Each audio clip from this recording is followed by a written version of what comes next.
somebody super chats in a bit, but that kind of brings us on to the.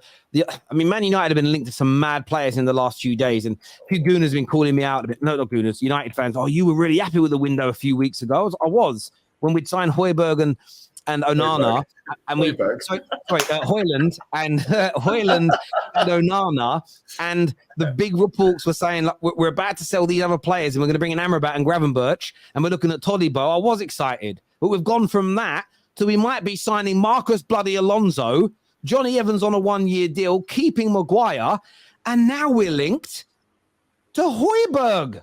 Hey, mate, Marcus Alonso might be one of the most decorated players at your club, mate, so don't worry about that.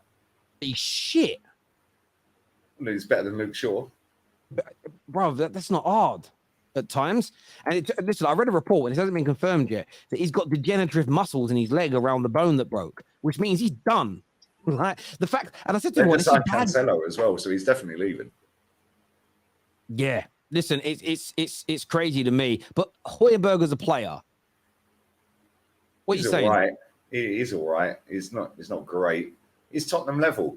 Yeah, they're happy not to win anything. He'll look good after the season. He'll look crap after the season. So one day may be good, one day may be shit. He's not a Man United player. If you're actually serious about challenging him to win major honours, Højbjerg is not the guy. Yeah, he's not the guy. But neither's Scott McTominay. Yeah, neither's Harry Maguire. Neither's Luke Shaw. Neither's Marcus Rashford. Yeah, neither's Anthony.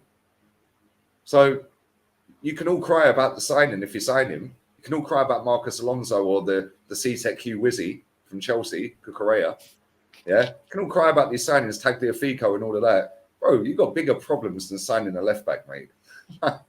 Issues. Mate, I agree. And this is where people annoy me on socials. Like, well, you said you were really happy with what we were doing. Yeah, that was a month ago, maybe longer, 6 weeks ago, that tweet. And since and the way the reports in Italy came out, the way Fabrizio spoke about the Amrabat deal and the closeness to the likes of McTominay and Maguire leaving, at that point felt really, and you thought, okay, we've got 5-6 weeks of the window left. Maguire looks like he's going West Ham. There's bids coming in for McTominay. Fred's already gone. We're going to get Amrabat. Then we're going to look at another midfielder. Then we're going to try and raise some more funds and bring in a centre-back. No centre-back, no new midfielders. And as you say, now we're suddenly focusing on a position which, if Luke Shaw's out for a long time, it becomes a focus. But we're looking at bang average players in that era, barring Rico Henry. We've been linked to Rico Henry. Now, again, bring me in Rico Henry, and I think that's not a bad piece of business. But suddenly we haven't filled priority roles. We're weak in certain areas. If Varane is out, that means Lindelof or Maguire is now playing, especially with Luke Shaw being out, and we're not going to progress enough. Jordy Evans. No, you're sorted, mate. You're good. You're good to go. Yeah, you're good to go. Listen. We're done. Look what you did to Fergie. We will tread water this year if we don't make the signings that we need. We will tread water. Might make top 5. Could nick another. Sorry, this is the thing. Yeah, this is the thing, right? The way this transfer window has gone for your fan base is insane. Because I could see it a mile off. Yeah, you really want a player? Bang, Mason Mount's in. Why are you haggling over 20 million quid for Amrabat? Like, you clearly don't want him.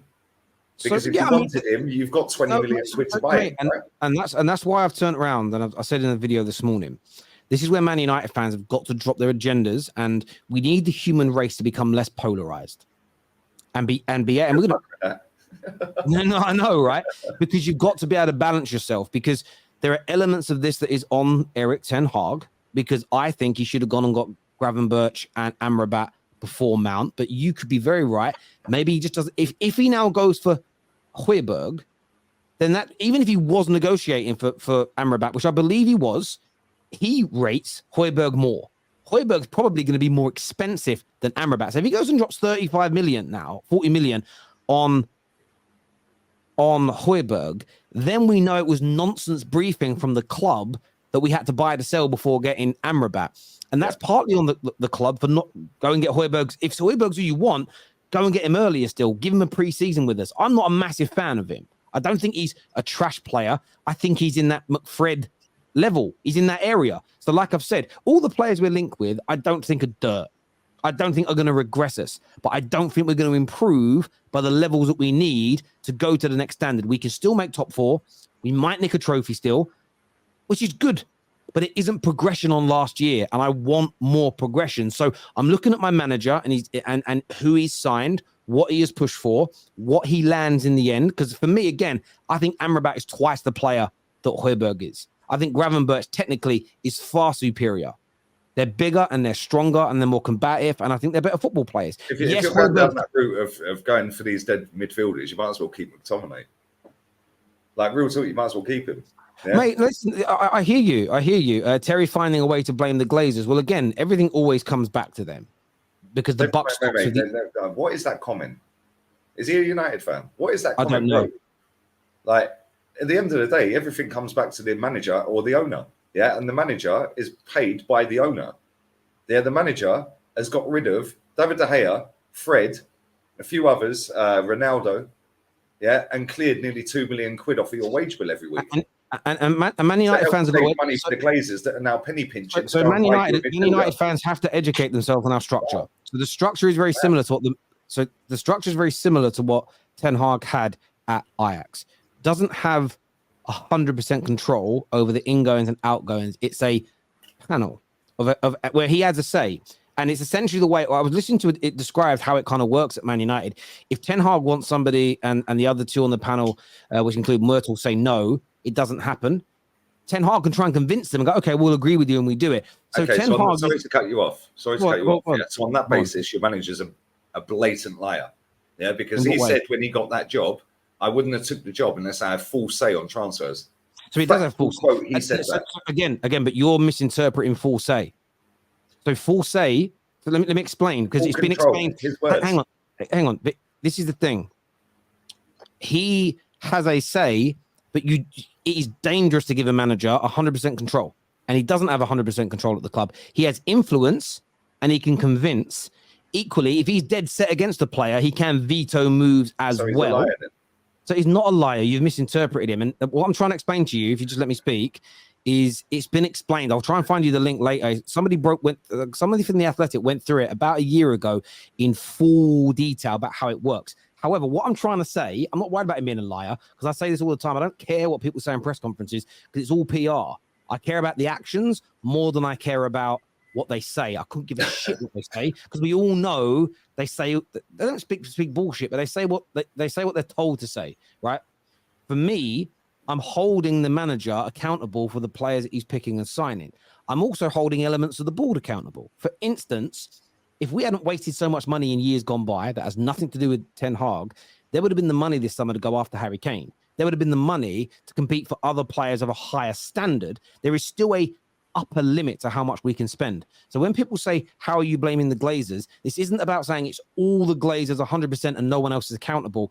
It is about balance and not being polarized. Some Man United fans, oh no, Ten Hag's done nothing wrong. He's not been backed in any capacity. That's a lie. He has been backed to a point. But we all know this squad needs, from when he joined into when the squad's complete, anywhere between 600 to £1 billion needs to be spent on it to make it compete with the Man City on a regular basis. Not all in 1 year. That's how much needs to be spent. So far, we're under 400 million of that rebuild in. So if they stop spending those higher amounts moving forward, as they did to other managers, as those squads started to take shape, then of course it goes back on the Glazers. However, you have to look at the manager. If Anthony doesn't turn out to be good enough, that's on Ten Hag. He convinced the board for that deal. So you can I don't understand why there's no balance left in fan analysis of football. It's crazy to me. Because the manager's words, his own words were, his own quote out of his own lips. That is what you hold him accountable for. His speak, his talk, his words. I would not have signed for Man United as manager unless I have full control over transfers. So you're either lying out your mouth, and out your teeth, or you have full control on transfers. Either way, it ain't adding up, mate. Because I understand what you're saying, but the guy has blatantly sat in a press conference and said out of his own mouth, I have full control on transfers. His words. I'm not lying. It's a press conference. Go and watch it. He sat there and said, I have full control on transfers. So you either lied, to millions of people around the world, or you have full control. So if you have full control, cool. You have full control. So it's all on you then. His exact quotes, mate. It came out of his mouth. I would not have took the job at Man United unless I had full control on transfers. His words. It was one of his first press conferences. Yeah, his words. His words. So Yeah, you live and die by your words. Yeah, I'm just, so again, that's what you do though. So you say people live and die by their words. I'm more about people's actions rather than just their words. I don't take things too seriously. So what I'm actually reading here is what he said is that, and I'm just trying to get the full. I've just Google searched the full quote because I want to make sure I get it correctly, and I'll make sure I read it out loud here because it says I'm just looking for the full quote rather than the segments. I set requirements in advance about how I want to work. If they are not granted, I wouldn't do it. I'm ultimately responsible and accountable for results, which we absolutely agree with. I don't want to be the sole ruler. I stand for cooperation, but controlling transfers is a consideration for me. So again, what he has said again, that's what. That's not the quote. But that is where he says I have full control on transfers. So but what you might be doing is headline reading, because the headline of this says Ten Hag's. This is what the headline says, and I'm gonna try and find more articles. The headline says Ten Hag says he insists on full control of Man United transfers. However, then when you read the quotes, it says I set requirements in advance of how to work. If they are not granted, I won't do it. I'm ultimately responsible and accountable for results. Okay. Before you go to the results bit, before you go to the results bit, I set my requirements before I start work. Let me finish what I'm saying, Lee. So that he said that, and then he says, I don't want to be a sole ruler. Yeah. I stand for cooperation, but control in transfers is a condition for me. So he didn't say... No, again, but this is what I'm saying to you. So he hasn't turned around and said, I have full control. He has said that I'm not a sole ruler. Control in transfers is a condition. He wants control, so he has power. He didn't say, I have ultimate authority over every element of the deal. It's a lie. You're waffling. Control in transfers is a condition, right? Control means you have control. And he can veto deals, and he can convince, and he can put players forward. He isn't control. No. Again, this has been explained by people very close to the club. He has lots of power, yes. But do you know what he also doesn't have control over? I want to ask you this question. Say he says, I want you to go out now and buy Osherman. And the club say, we don't have enough money. We can only afford Rasmus Højlund. He goes, I like Højlund. Anyway, hang on, please let me answer my question directly without turning away. If he wants Osherman, but they've only got the money for Rasmus Højlund, who's controlling that situation, him or the board? Well, the board, but at the same time, he's not that dumb because he'd know the budget at the start of the summer. But that isn't the point. So he will go to them at the beginning of the summer and say, "This is who I want. These are the players I want. What can we afford?" He has a large amount of control. But at the end of the season, at the end of you can dig yourself out of this all day long. Yeah? There's no hole. You're not listening, Lee. This is the point. He said, control in transfers is a condition. That means he wants control. At the end of the season that finished last season, he's going to sit down with the board and he's not going to go, I want Osman and I want this. He's going to say, what's the budget? So Lee, I understand that. But sometimes, please let me finish my question so you understand I'm not, what you're challenging me back with isn't what I'm about to ask. It's not the answer to the question. You don't know what the question is because you didn't let me finish it. I understand your point.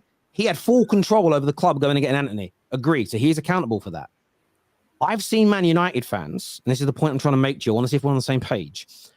When we haven't signed a more expensive player, so we didn't get someone better than Weghorst in January, that's on the manager. He's got full control. He doesn't. He wanted more budget, and they didn't sanction it. So can we agree at least that not all the signings are his number one targets?